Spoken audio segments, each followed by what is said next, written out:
Hey, Silas here once again, carrying on from the video that we had uploaded on Facebook Live. We're having a discussion on the media, the role of the media in Uganda's prosperity.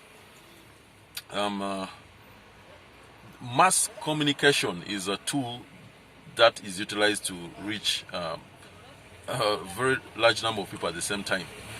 And in order to achieve that, you need you need a television station, you need a radio station, and of late you can achieve that same objective using social media.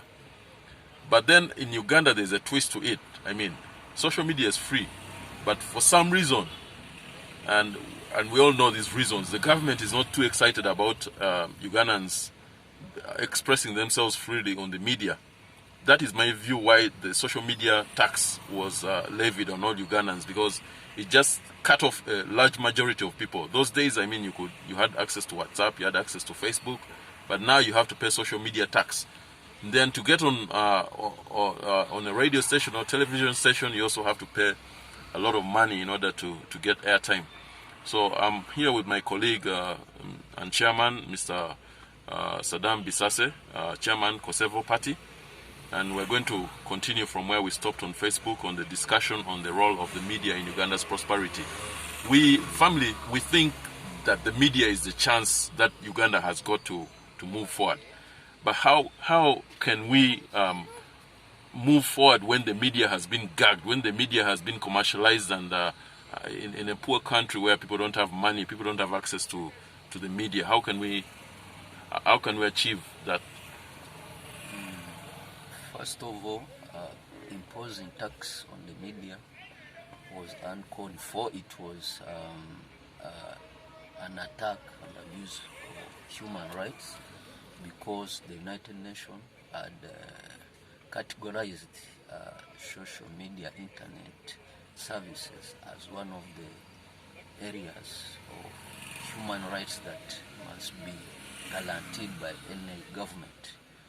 I was one of the people who was actually concerned by the position taken by government to impose that tax. So you can see that that action was aimed at failing Ugandan to access information. And when you block people from accessing information, it means you are sitting on their rights, violating people's rights. And it is a negative effect on the development process of the nation, because people cannot be fully engaged in accessing information to participate in the development process, discussion needs, and getting engaged in the matter. Does that mean that the Ugandan government is essentially putting brakes on the development process of this country and keeping the people poor as a strategy, probably to stay in power forever? It appears like it is correct, because if you put students in the way of development, it means you are frustrating all efforts that are aimed at improving that need to improve the standards of the people. So it is like an objective of the government to maintain people in poverty in order to stay in power, given that the openings that are put in place are not also level to the ground, because you go to in an election, parties are not allowed to campaign, they are not given equal opportunities on air. There is this Public Management Act which is put in place to frustrate all efforts of the opposition people to air out their views. So I say yes, it's correct. Government is trying to stipend the development by putting all those measures on media. Yesterday I was watching a Facebook video, I think it was posted by NBS, which showed a small family, a woman with her children, and she was feeding them with matoke, those are banana matoke pills mixed with sweet potato peels. These had been cut into small pieces and were being boiled in a saucepan, and the lady said that is what they normally have for lunch.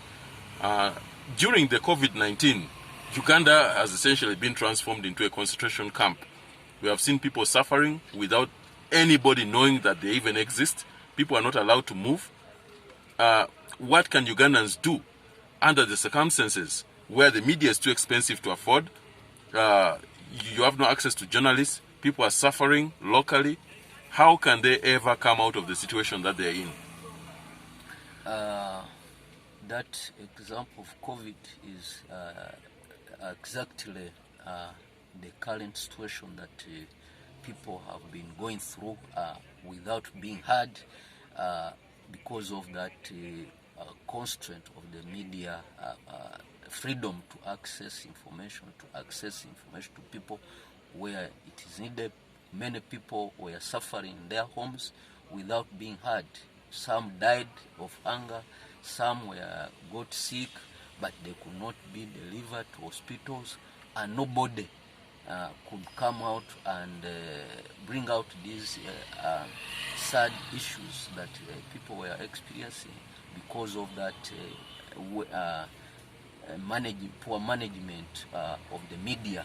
So media is a very important component in the development process that needs to be given freedom to operate freely, to access information whenever they want, because these are the mouthpiece for the people without ability to speak for themselves. I would imagine that the biggest story of COVID is yet to come out, because we have been in the darkness for almost 2-3 months. No access to travel. We cannot travel from place to place. We don't have, social media. How many people have access to social media? But right now, we're seeing an opening up of space. We're getting in touch with people. Don't you think that the biggest story of COVID is yet to come out? Anyway, this issue of COVID is a spiritual matter. The way you present yourself, I believe, to God. Uganda is known to be a very very welcoming country. The hospitality of the people of Uganda is known by everyone. Whoever comes to Uganda is welcome. All these refugees from Sudan, from Somalia, and neighboring countries, we all welcome them with an open heart. We make them feel at home. We hold them like brothers and sisters whenever they come. I think it is because of that kind of response to our fellow human being, fellow people, that God has indeed saved us from this kind of pandemic that has hit the world, because of the good approach that we always give to those who are in need. So this time of need, God considered us, but we should observe the social distance, try to avoid crowded places, and observe, be clean, because those are the measures that are needed to be observed, so that you avoid direct contact with COVID. Yeah, so we'll be ending our broadcast here, and we shall be doing this regularly from time to time. Share with us the topics that you would want us to discuss on our Facebook page. We'll be glad to hear from you, and please do contribute. Thank you.